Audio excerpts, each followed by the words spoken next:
wasiirka wasaaradda madaxtooyada Soomaaliland Xirsi Xaaji Cali Xasan iyo wafdi uu hogaaminayo oo ay kamid yihiin wasiirka wasaaradda arrimaha bulshada iyo shaqada ee Soomaaliland iyo wasiir ku-xigeenka wasaaradda warfaafinta iyo mas'uuliyiin kale oo ka tirsan xukuumadda Soomaaliland ayaa maanta waxaa si weyn loogu soo dhaweeyay gobolka Nowdal waxaana mas'uuliyiin u horkacay gudoomiyaha gobolkan Cabdo Axmed Ayar oo kamid ahaa maayarka degmadan Boorama Saleebaan Xasan Xadi iyo mas'uuliyiin kale salaadiin waxgarad iyo bulshada qaybaheeda kala duwan kaga hortay degmada Dila ee gobolka Nowdal halkaasoo soo dhaweyn balaaran loogu sameeyay wafdiga uu hogaaminayo wasiirka madaxtooyada Soomaaliland Xirsi Xaaji Cali Xasan wuxuuna wasiirka wasaaradda madaxtooyada Soomaaliland Xirsi Xaaji Cali Xasan degmadaasi Dila kulan kula yeeshay waxgaradka iyo bulshada degmadaasi ku dhaqan isagoo ka xog wareystay baahiyaha degmadaasi ka taagan wasiirka wasaaradda madaxtooyada Soomaaliland Xirsi Xaaji Cali Xasan ayaa isaguna waxa ugu mahadceliyay degmadaasi Dila bulshada ku dhaqan soo dhaweynta balaaran oo wafdiga ay u sameeyeen isagoo u balan qaaday inay xukuumadda kala shaqeyn doonto degmadaasi Dila bulshada ku dhaqan sidii loo horumarin lahaa degmadaasi haday tahay Dila iyo tabashadeeda dalka yani dal yar oo waa ogtiin aan waxaysan baynu nahay meel walba baahi way jirtaa laakiin si dadaalka muhiim dadaalka aanu bilownay dawladdu ilaa maanta la dhalatay la bilaabay waa la wada kan maanta aanu soconaana waa kamid kuwii hore wax lagu qabtayna waa kamid Dila marka loo yimaado wadadan la isku xidhay Dila iyo Boorama laamiga imka laga dhigay shantii u dambeysay inuu sameeyna waa wax qabadkii ugu weynaa ee dalka ka qabsooma marka wadooyin laga hadlayo waa wadadii ugu dheereyd dalka ka qabsoonta waxaan ka cudur daaranayaa runtii wax la yiri waa dasii dhaaftaan marka special aniga wasiirka badana shaqaan u nimaadna marka shaqada nimaadno wax laga yaabaa iyadoo aan dadku ogeyn inaan sii dhaafno ama soo dhaafno laakiin maanta waxa ka dambeeyay istaagay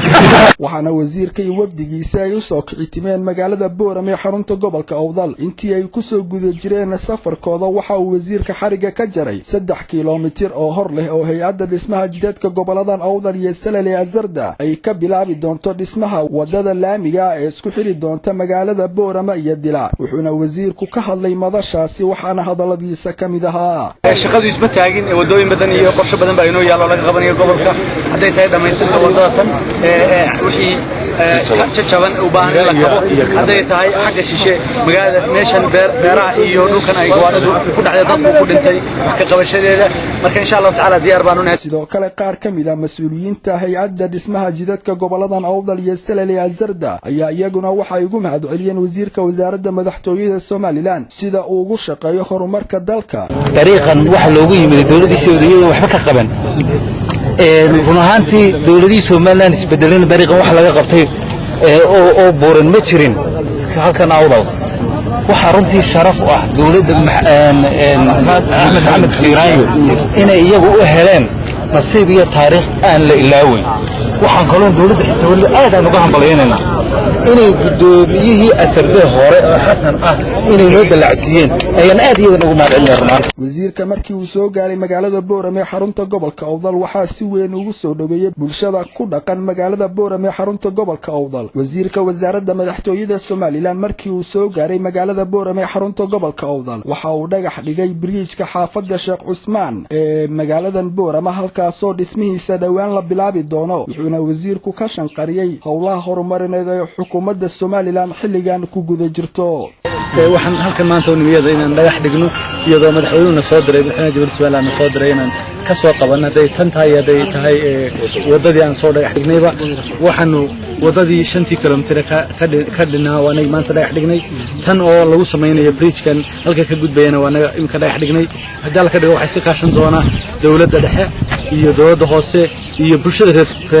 Boorama waa la iska kaashanaya sidoo kale wasiirka wasaaradda madaxtooyada Soomaaliland Xirsi Xaaji Cali Xasan waxa uu gurigiisa Boorama ku booqday ugaaska beelaha deega goboladan Nowdal iyo Salale ugaas Cabdirashiid ugaas Rooble ugaas Doodi wuxuuna ugaas Cabdirashiid gurigiisa ku soo dhaweeyay wafdigan uu hogaaminayo wasiirka isagoo wasiirka iyo mas'uuliyiinta xukuumadda Soomaaliland ugu duceeyay in xilka culus ay wadaan uu Ilaah la garab qabto madaxweynaha Jamhuuriyadda Soomaaliland oo shaqo noo soo diray inaan ku soo aragnaa noo soo faray waanu salaam baan kugu nimid dawladda Soomaaliland waa dawlad ku dhisan madax dhaqameedka iyo siyaasadda qaranka iyo shuruucda ku dhisan mar walba iyo cilmiga diinka iyo wax wada qabashada bulshada marka dawladda Soomaaliland qayb ka tahay oo oday u tahay oo dadkii madax dhaqameedkii أساس كوتاجي يعني ضدك كوسو كميت كانت هاي مجيء والبواس كجود ستة وحن آدي كو سلامنا أو كو شرفنا إن هو صبغة نقول جاجا ودك هو ودكيني ضدك هو ضدكيني هو دكيني إلهينا ده هو برينا من مدرسي إلهي من حجيو دكينا نينا ضدك الشعب وشقينا